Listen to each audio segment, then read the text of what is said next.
guys, welcome. This is a general reading for the collective of Scorpio, Sun, Moon, Rising, Venus. It's not a date or time specific reading. Whenever you come upon it, if it speaks to you, it may be your message at that time. You can be here as a cross watcher for a Scorpio, and sometimes you may need to flip the energies around in this particular spread. I'll let you know more about that in a minute. Not a lot going on in the cosmos. We just moved through a grand fixed cross. It was kind of tense energy, but that has eased a bit, and now we are in the first quarter moon as I am recording this, so that's also a little stressful and tense.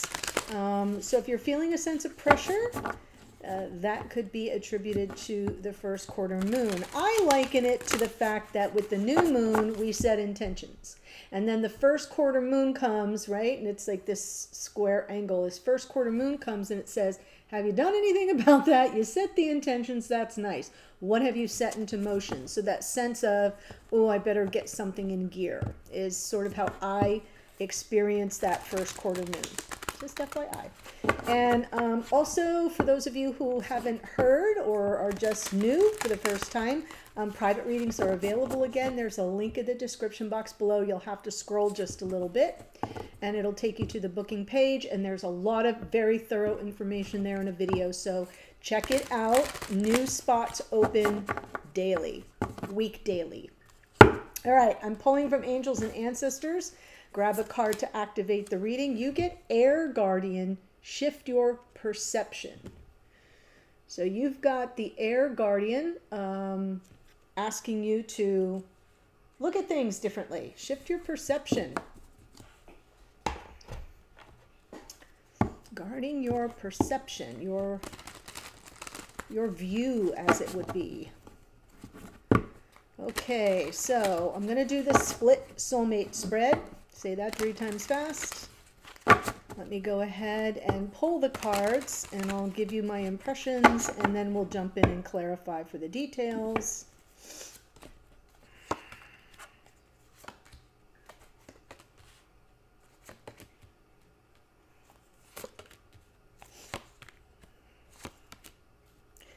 Okay, so when I do this spread, the intention that I set is this side of the spread is for the sign I'm reading for or about, which in this case would be Scorpio, and this would be Scorpio's divine counterpart. It can come through reversed regardless of whether you're here as a Scorpio or not, but especially if you are a cross watcher. It just so happens that sometimes it speaks to the person watching. It's an energetic exchange. So if you feel the need to reverse it, not a problem. But I always start on this side. We have your person here, excuse me, showing up with the 2 of Pentacles. And I feel this person's on a threshold of some form of change. Their present experience of the connection is the Death card, which is Scorpio's energy. So they recognize here that something's got to give, that there's something that needs to be released, that kind of has to die off so something new can be born into its place, to open the path for some kind of growth, some kind of change that leads to maybe a transformation. But it feels like they're on the fence about it. They're uncertain, or maybe feeling some measure of uncertainty of where things stand.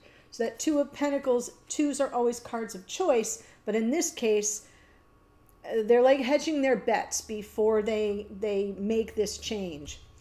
In the past, 4 of Pentacles, they didn't want to let go of something. This is the stubborn energy of the 4 of Pentacles. It's like, nope, I'm pretty good here. But they realize that that's not sustainable, so something has to give, and they're just kind of trying to sort out the energy around it. And moving forward, they're going to take that leap. Fool. So there they go into, maybe they're sizing up their risk right now. That's part of the 2 of Pentacles as well, is assessing realities on the ground before they take the leap.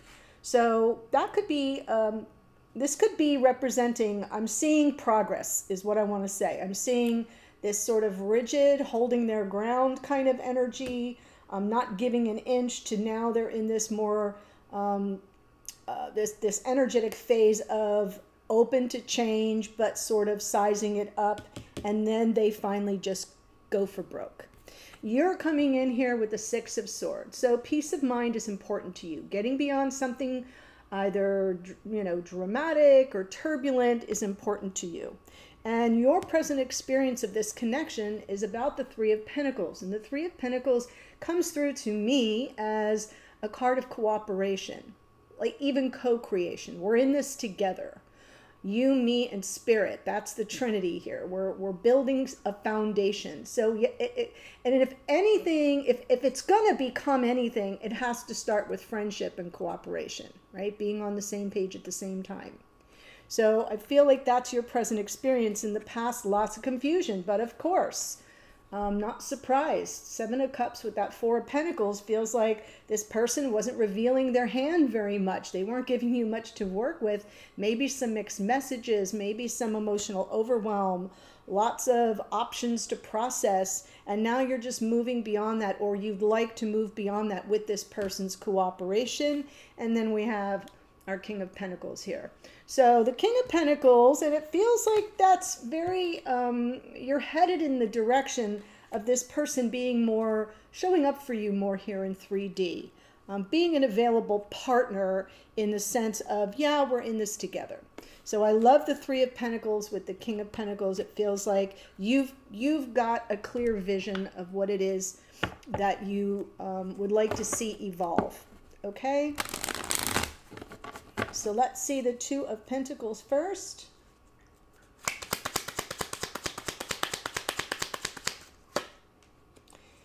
Wow, Ten of Cups, Six of Wands. Okay. Well, there must have been some kind of interference here, some kind of conflict, chaos. Hold on, let me fix my fan. There we go. It's like a bazillion degrees here. So I feel there was something, tension. I'm just getting tension. And that's why they're sort of assessing the risk before they take the leap. But this is someone who really wants the reconciliation, the happily ever after. Just a big shift out of something that feels like it's been lacking for a while. And not for you not wanting this energy, this beautiful energy of the Ten of Cups, but for this person sort of being self-protective or shut down in some way. And that may have caused some conflict. So I know that this Five of Wands is in the back of their mind, because for those of you who are new, when I pull from the bottom of the deck, that's what I'm doing. I'm tapping into unconscious awareness, the psyche, or something playing out behind the scenes. So for this person, they're aware of the conflict, and now they're sort of sizing up. Well, can we move closer to one another? Can we find the harmony? Can we find the middle ground? Can we have our happiness and everything we've ever wanted on an emotional level? Well, love and passion with the Six of Wands. So let's look at the Four of Pentacles in the past. The Fool again, the Nine of Pentacles, the Four of Wands. Whew.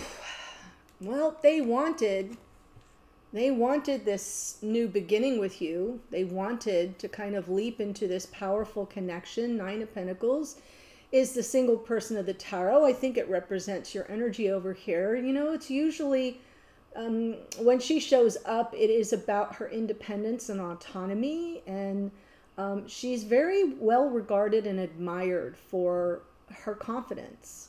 And look at this person sort of sizing up the potential connection and knowing they're going to have to take a risk. But Four of Pentacles, they weren't prepared at that time. They were aware that it would require some kind of risk, but they weren't prepared to take it. And now they're kind of in this, ooh, I'm right there on the fence. I know something's got to change. Let's look at the Death card.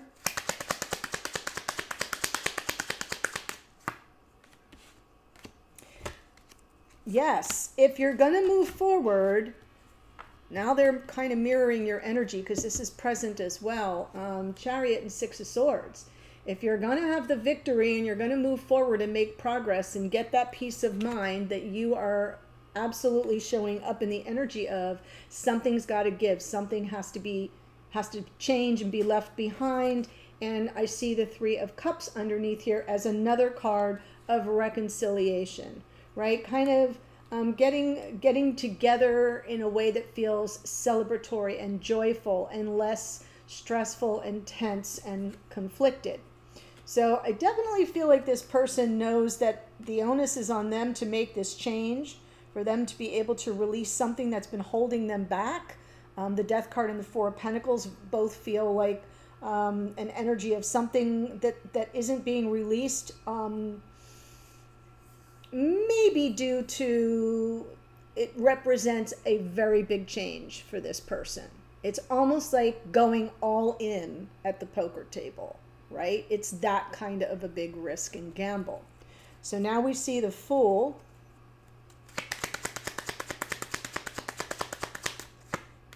And the Star and the Queen of Wands. Yes, very drawn to you. I definitely feel that they're going to, you know, leap with some trust that the net will appear. Because we have the Fool and the Star, and just really guided by their, you know, how drawn they are to you. There is a good deal of attraction here, but I also feel that they sense your power and your presence. And underneath is the World card. So they're going to look to close out that difficult, conflicted cycle and have this brand new beginning. There's freedom with the World card as well. It's almost like when the lesson is learned, you've gotten your head wrapped around it. You know you don't have to relive that or learn it again. That's very liberating, because this is Saturn here, which is the Lord of Karma and the great teacher. And we learn the lessons, and then we're kind of set free from it.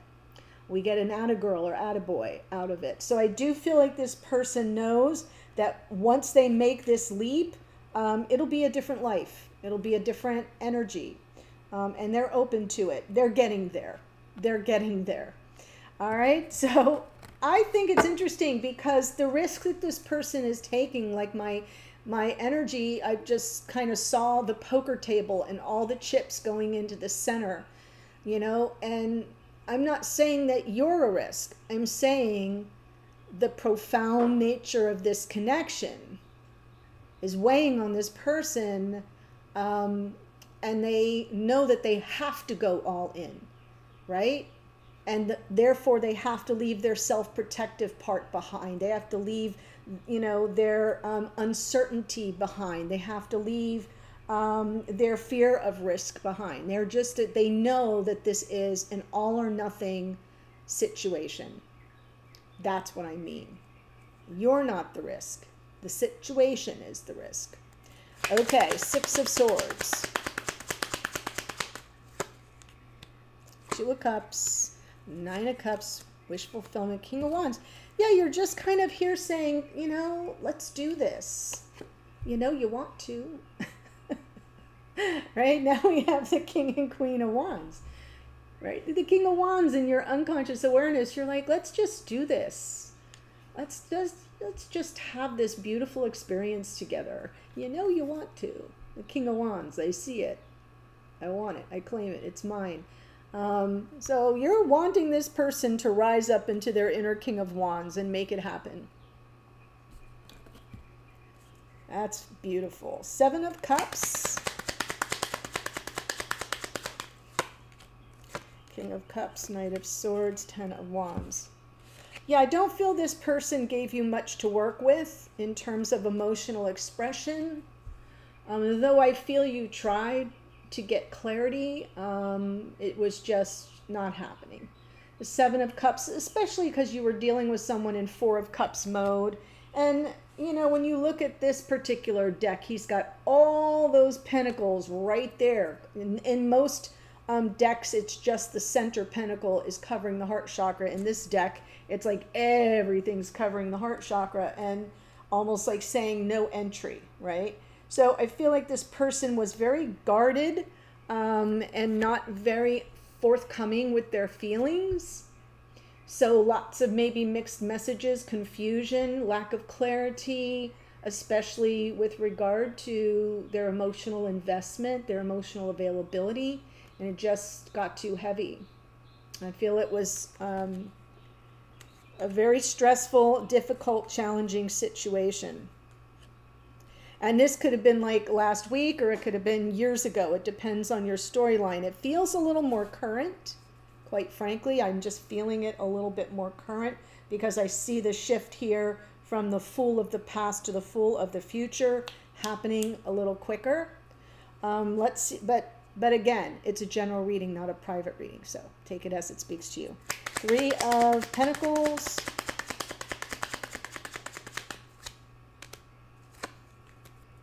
You're taking a stand here. You're like, I know what I want. I see the future, right? 3 of Pentacles. I've got to have your buy-in. This is what I'm after, is the longevity, long-term.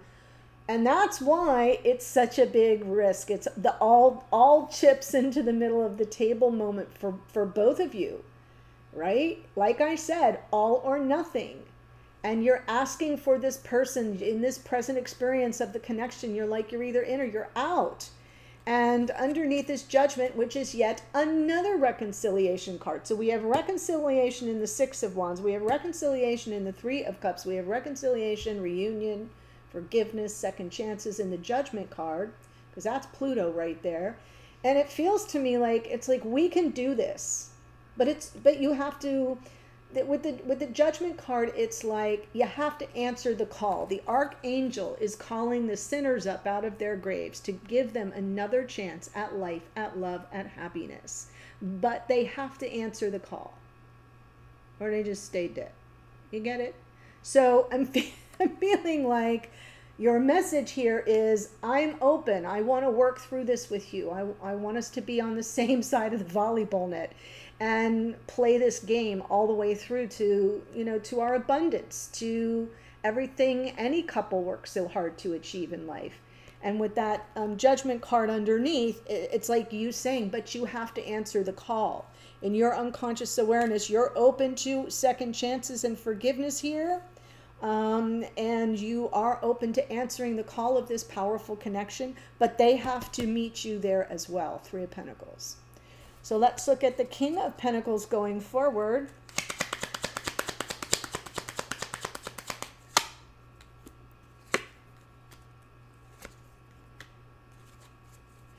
Well, it seems to me like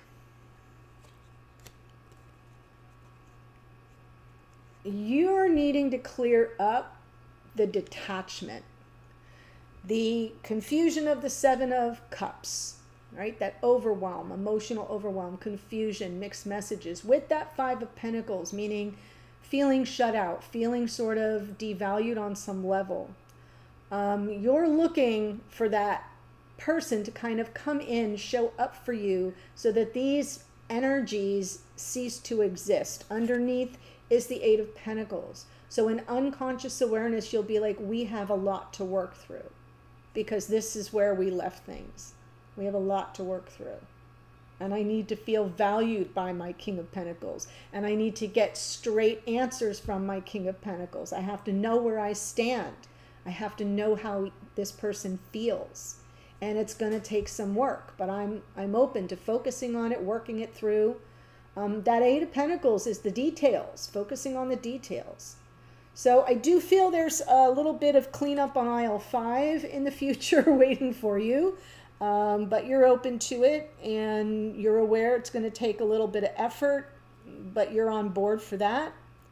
The question is this person? And what I'm seeing is they're going to trust. They're going to trust their instinct, their intuition to take that leap. It represents a big change for this person, but I see them completing that lesson. I really do. Now, like I said, it's a general, so it'll be a little different for everybody. But if you want to sort of, if this is going in the direction that you think is speaking to your particular storyline, I'm going to continue the reading, and there is a link in the description box in the first sentence that will take you to the extended. I use the same deck, so I'm pushing all these cards up, and I'm continuing the reading with the same decks, pulling the 2 of you together. So what does it look like when you're in union in 3D? What is a strength? What is a challenge? What are the opportunities? and I clarify that. Then I also get your messages to and from each other. I pick a card from Spirit or the universe. What is the guidance? What is the direction? What are the warnings? Hidden energies, what's going on behind the scenes with your person? What don't you know but might want to? And then opportunities moving forward as this relationship continues to unfold, and some oracle to close it out. So that's what you get in the extended, and that link is below. Here is the astrology for this reading. We have the Fool is here twice. The Fool is the planet Uranus, right? Expect the unexpected. And that rules Aquarius. We have the Nine of Pentacles is Virgo energy. Death card is Scorpio. Chariot is Cancerian energy. The Star is more Aquarian energy, so that comes out 3 times. Queen of Wands is Aries. The World is Saturn, which is Aquarius 4 times now, and Capricorn. We have the King of Wands is Leo. King of Cups is Scorpio. The Knight of Swords is Gemini. Judgment is Pluto, which rules Scorpio. King of Pentacles is Taurus. And that's what I have for you. So, if this resonated for you and you want to continue on with me, the link's below. I'll see you there in a second. Bye for now.